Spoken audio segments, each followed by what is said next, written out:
അംഗീകരിച്ചിട്ടുണ്ട്. അപ്പോൾ അതിന് സംസ്ഥാന ഗവൺമെൻറ് 200 ഏക്കർ സ്ഥലം കൊടുക്കണം എന്ന് ആവശ്യപ്പെട്ടു.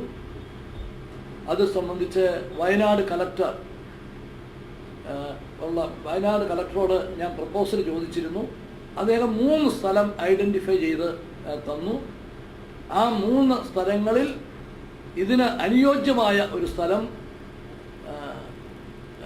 വിട്ടുകൊടുക്കുന്നതിന് ഗവൺമെൻറ് രൂപ കൊടുത്ത് അക്വയർ ചെയ്ത് വിട്ടുകൊടുക്കുന്നതിന് ഇന്നലത്തെ ക്യാബിനറ്റ് അനുമതി കൊടുത്തു. സ്ഥലം ഏറ്റെടുക്കുന്നതിന് വേണ്ടി 15 കോടി രൂപ അനുവദിക്കാനും തീരുമാനിച്ചു. കുട്ടനാട്ടിൽ തന്നാൽ സെൻട്രൽ വെയർഹൗസിംഗ് കോർപ്പറേഷൻ്റെ ഒരു ഗോഡൗൺ 4000 ടൺ ശേഷിയുള്ള ഒരു ഗോഡൗൺ അവിടെ പണിതു തരാം എന്ന് സമ്മതിച്ചു.